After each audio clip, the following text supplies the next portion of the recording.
It has been quite a windy few days, and that's why I made a recording at home rather than outside. A year ago this weekend, I was with a team that's supposed to organize a conference of about 500 to 1,000 people.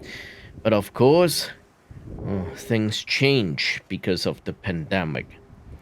The only way we can do it was to put the conference online.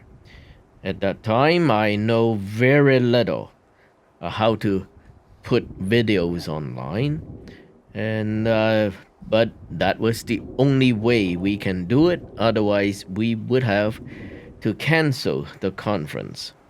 Looking back, the quality I put on YouTube last year was really poor. This year, I learned a lot because of the pandemic.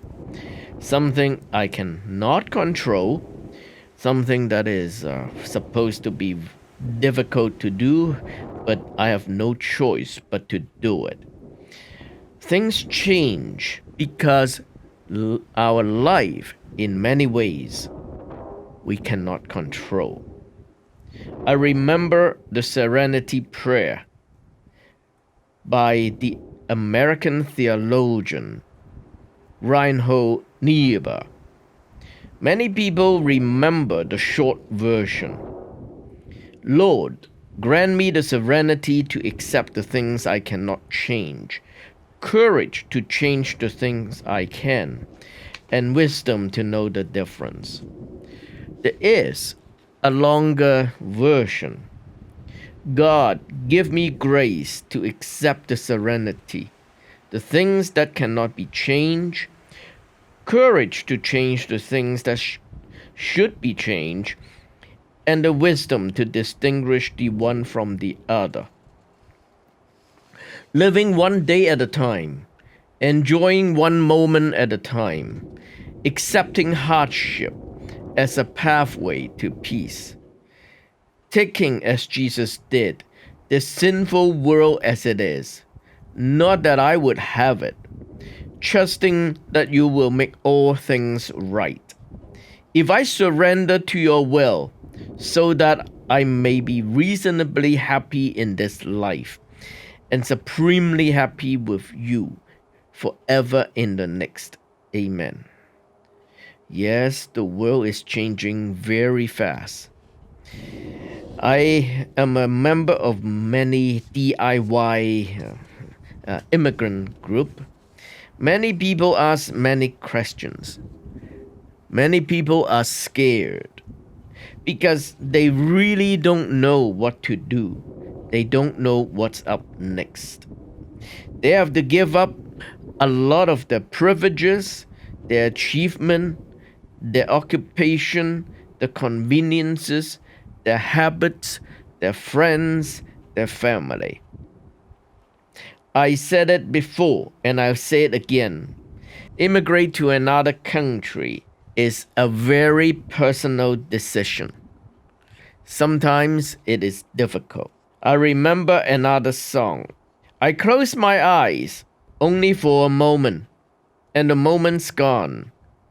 All my dreams pass before my eyes, a curiosity. Dust in the wind. All they are is dust in the wind. Same old song, just a drop of water in an endless sea.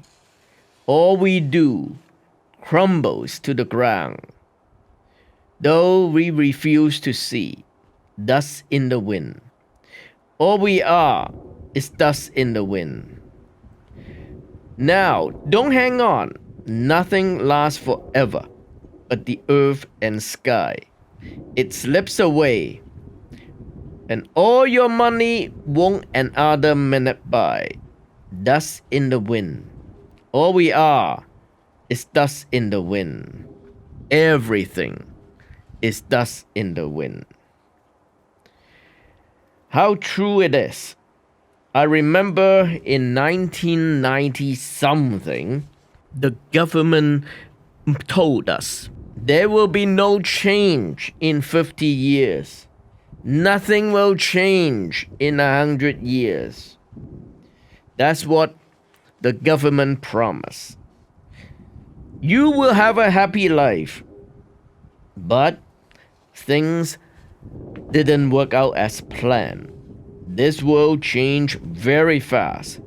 Sometimes the change are not changes for the better. They are the change for the worse. There's no way to avoid it. We have to learn how to live in a changing world. Matthew Henry said it. To expect unchanging happiness in a changing world must end in disappointment. We will change. Our spouse will change. Our parents change. Children change. Our jobs change.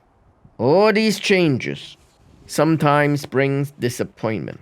For those who can immigrate, it is not all blue sky. There are many things we need to adjust. And there are many changes ahead. All we have to do is to live one day at a time. Nobody knows what would happen tomorrow. No matter whether you're in Canada or Hong Kong, I just wish you enjoy every day of your life.